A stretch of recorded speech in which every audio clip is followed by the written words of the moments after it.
I'm rolling. Go. That's good right there. He's picking up speed. Go, go, go. Go, go, go. Go, go, go.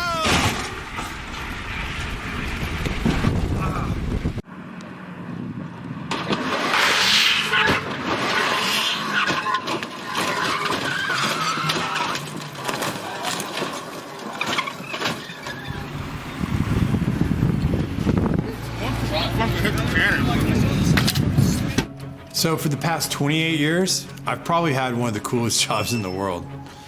I was a professional stunt performer. I've worked with some of the biggest stars.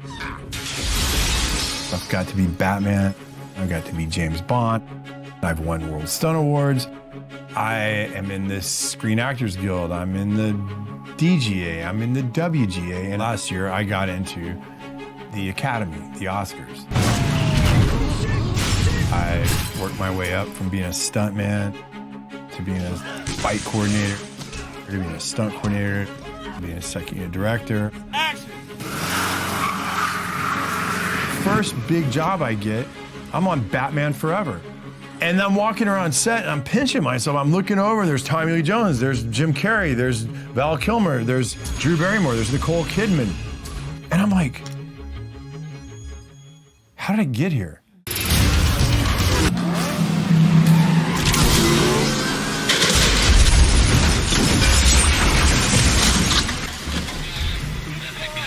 I didn't really say I'm gonna go be a stuntman. I wanted to go make movies. But being a stuntman was the easiest way for me to get into the business.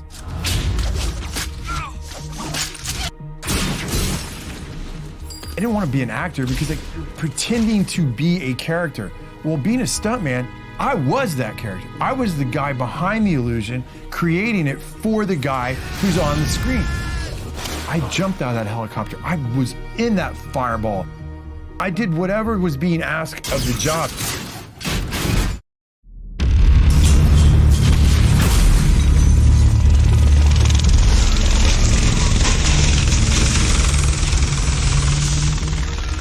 I've had an amazing career, and I've had an amazing life.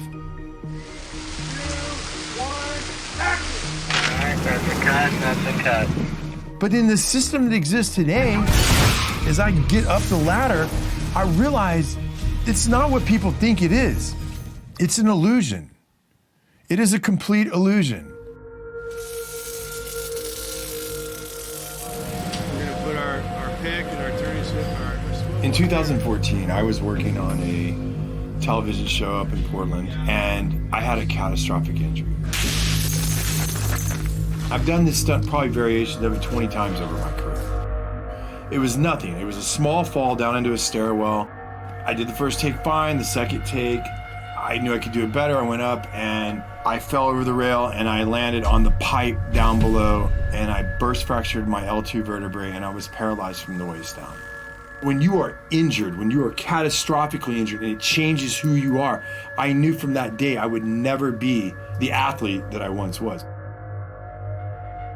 And I always told people as a stuntman, the worst possible injury you can get is a lower back injury.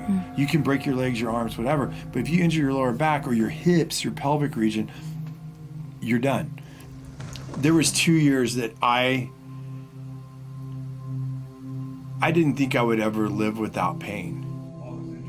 One of the issues I was dealing with at that time was I had lost the feeling, and I still have numbness in my thighs and on this half of my pelvic region. I was going to physical therapy and the lady looks at me and she goes, "This isn't really helping you. You're way more advanced than this stuff." And I go, "Yeah, I do this every morning." She goes, "Well, what's the real issue?" I said, "The real issue is my pelvic region." And so she said, "Okay, well, there's a woman who works here and she is a pelvic floor therapist." So how I met Mike, I met him, his spine was broken and he had partial paralyzation of his pelvic floor area.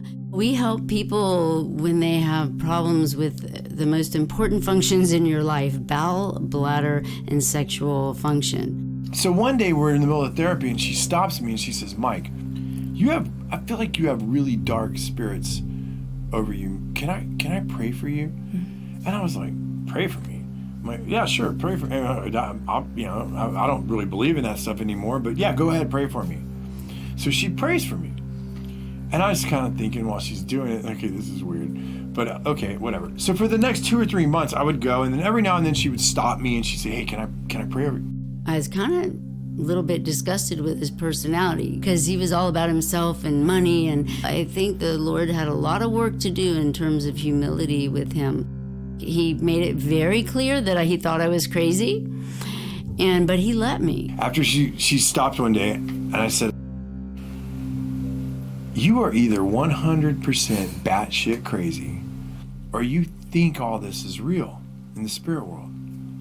And she looked at me and she said, Michael, I am one of the only pelvic floor therapists in Southern California at the time.